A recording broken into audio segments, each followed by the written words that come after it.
এই ক্লাস 9 10-এ উঠে যদি এই কথা বলো, এখন ইন্টার লেভেলে যে কি হবে জানো?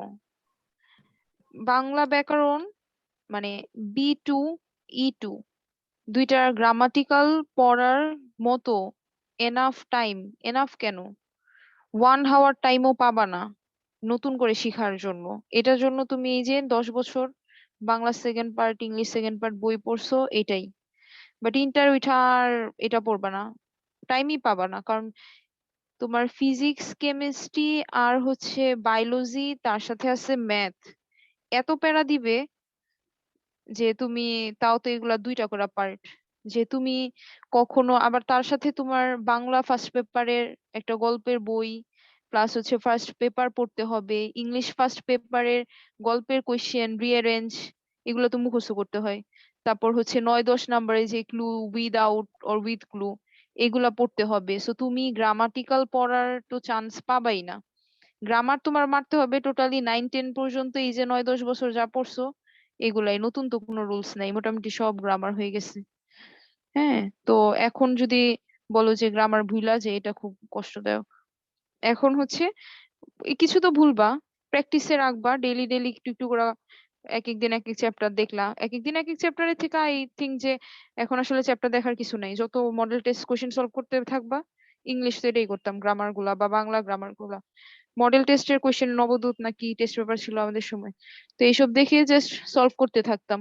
তখন যখন আমি করতে যেয়ে ফিল করতাম যে এই মানে রুলসটা হয়তো বা আমি জানি না, বা এটার সাথে কি বসাবো, তখন হচ্ছে একটু কারো হেল্প লাগে, বা এটা নিউ দেখলে, এরকম প্রত্যেকটা মডেল টেস্ট করতে চাই 2-3টা প্রবলেম মানে পাবাই, সলভ করবা, তারপর হচ্ছে একটু মানে ব্রেন খুলবে এইটুকি। বাট নিউ করে পড়ার মতো এখন তো কিছু নাই। আর এখন যদি ওগুলা নিউ করে পড়তে যাও, ফিজিক্স, কেমিস্ট্রি, বায়োলজি মনে করো ঘুমায় ঘুমায় ফেল করবা।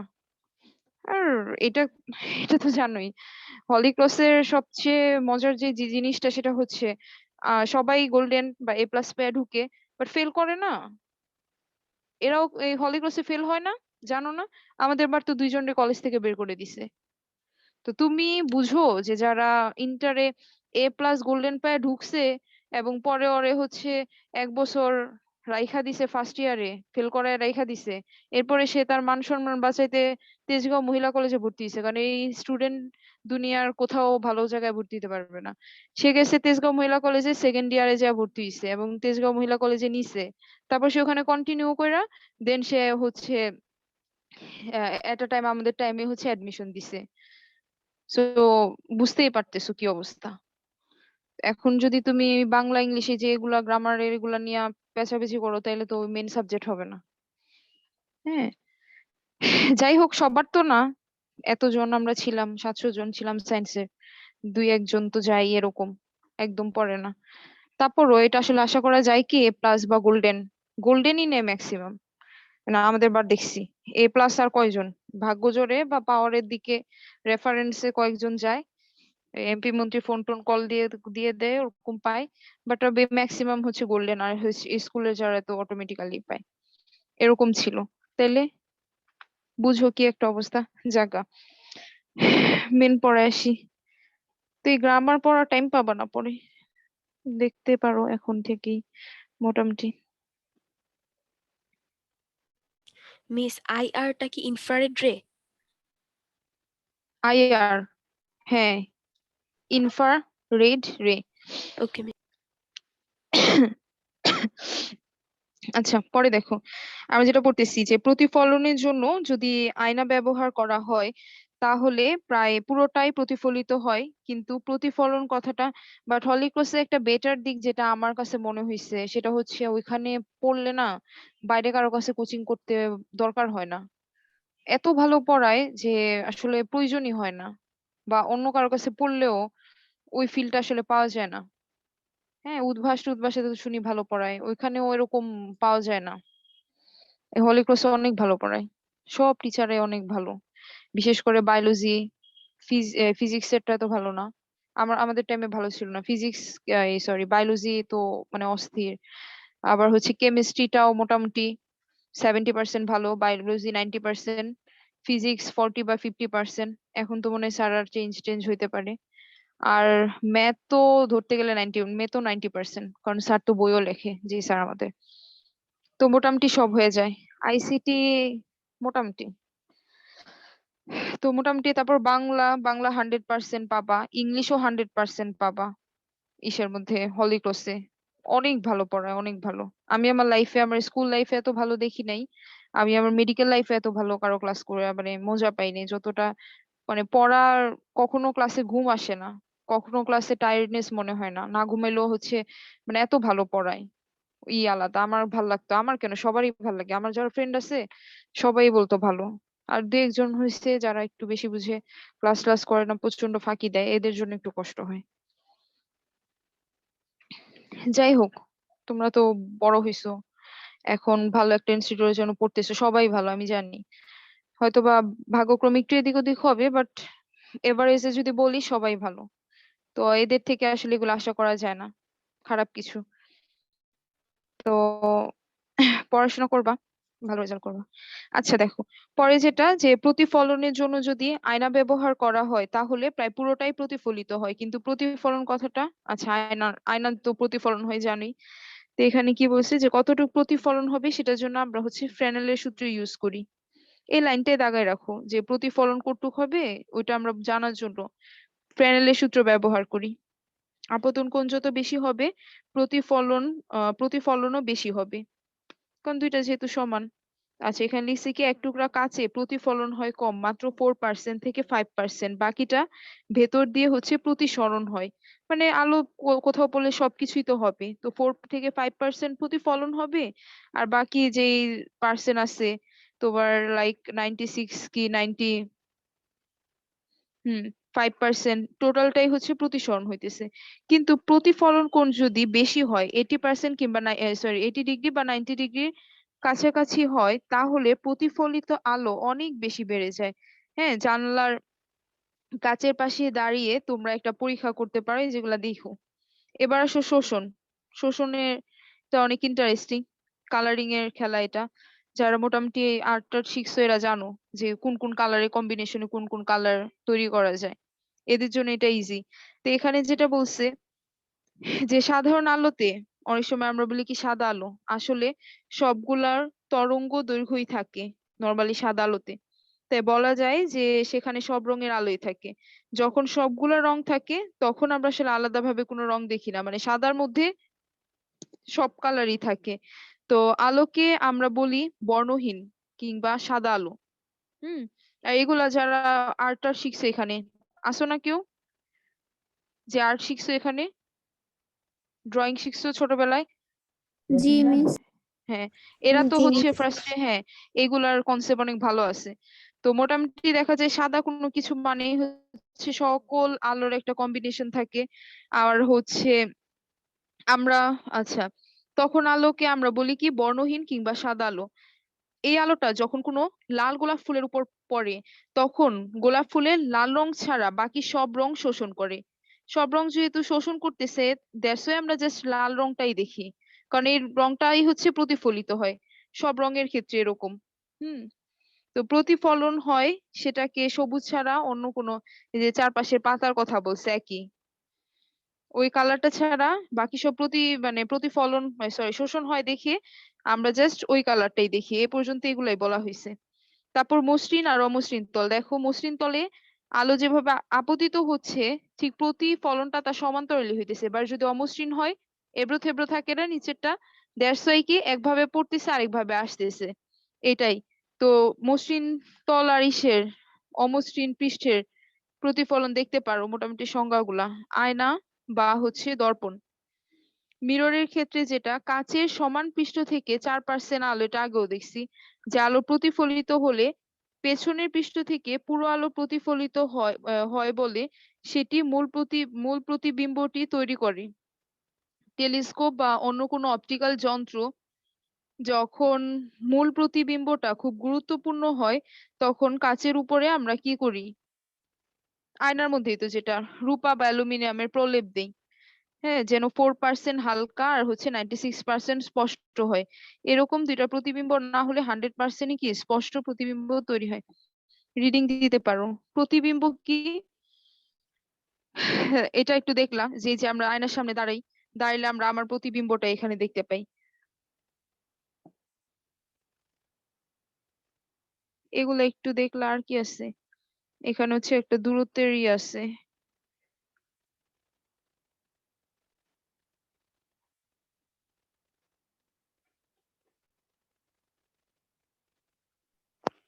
মিস ফিজিক্স বলো। পাশাপাশি ছোট ছোট আচ্ছা, ম্যাথও আসবে। বিবর্ধন, হ্যাঁ আসবে। আচ্ছা শোনো, এইখানে যেটা করবা একবারে, ওই যে আমি ক্লাসে আগেও করাইছিলাম না, 6টা পজিশনে রাখলে কোন জায়গায় কোথায় আলো পড়বে, তার কেমন হবে, এফ ইকুয়ালস টু r/2 এটা লিখে রাখো। এই যে উপরের এটার মধ্যে তো এফ ইকুয়ালস টু r/2 লিখে রাখো, এই সূত্রটা লাগবে।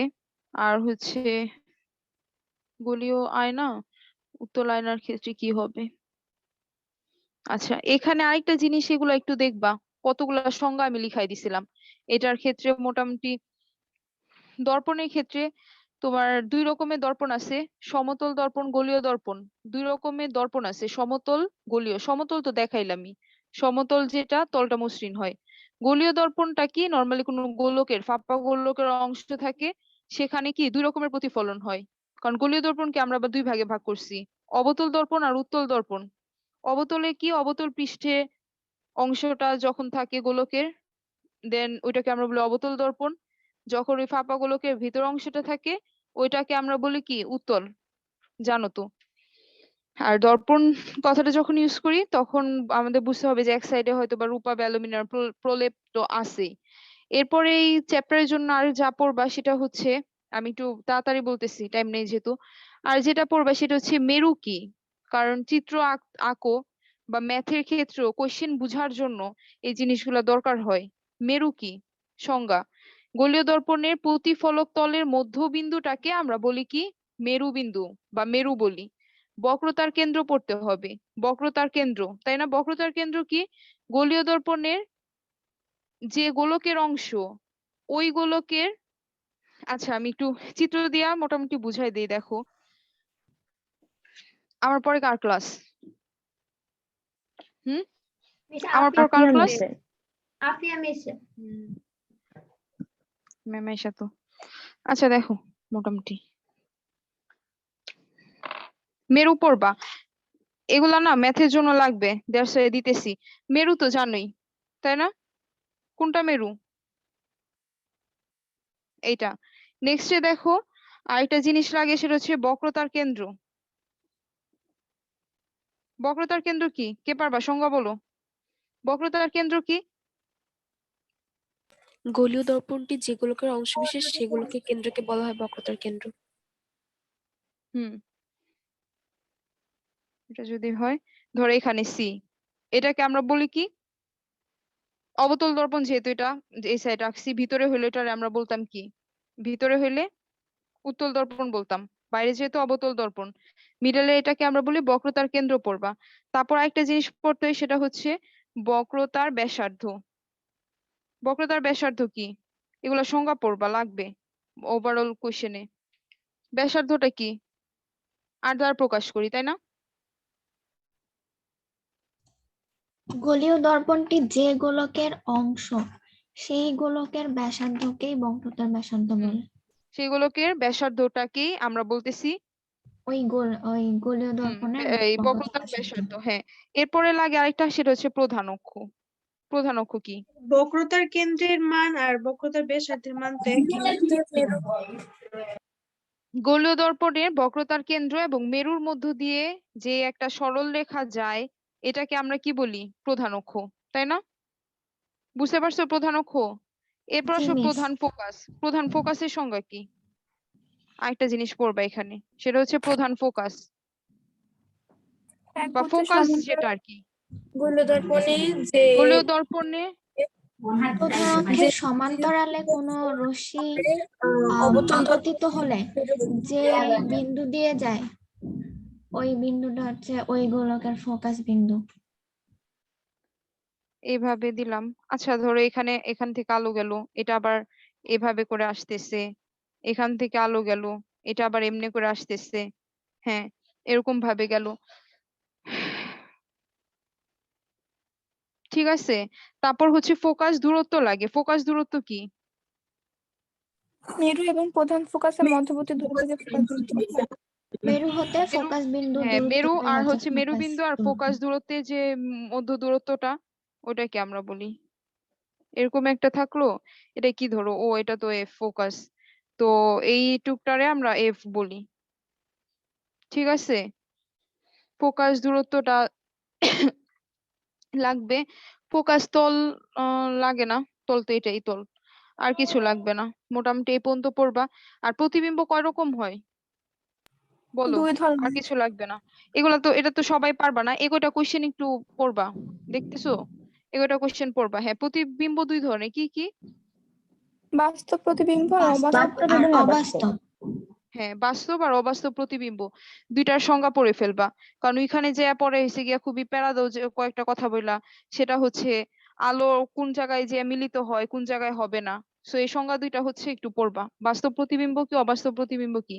কোনো বিন্দু হতে আলোক রশ্মি গমন করে প্রতিফলিত বা প্রতিসরিত হওয়ার পর যদি দ্বিতীয় কোনো বিন্দুতে মিলিত হয়, তাহলে দ্বিতীয় বিন্দুকে প্রথম বিন্দুর বাস্তব প্রতিবিম্ব বলি।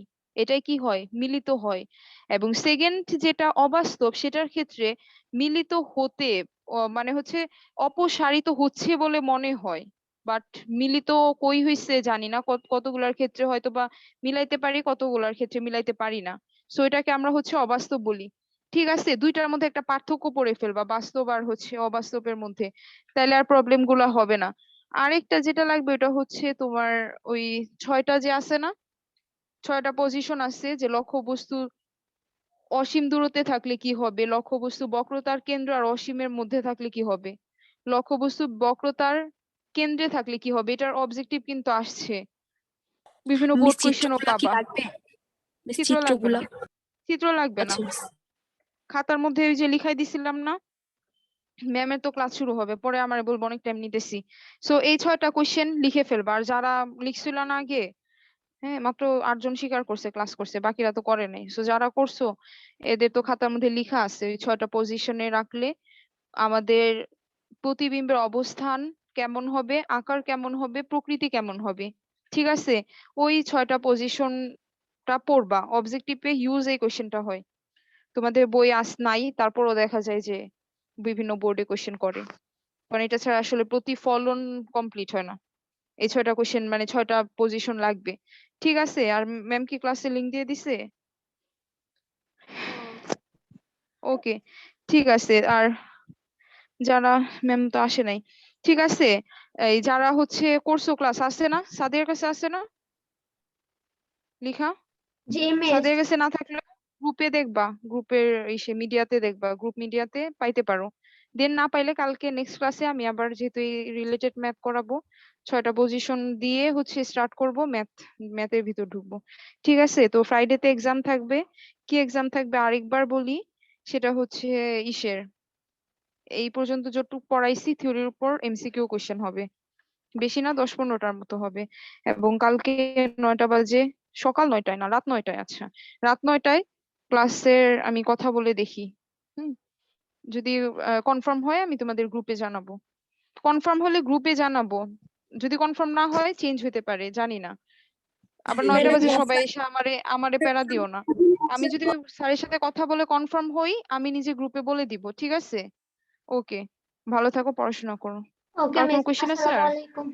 ওকে।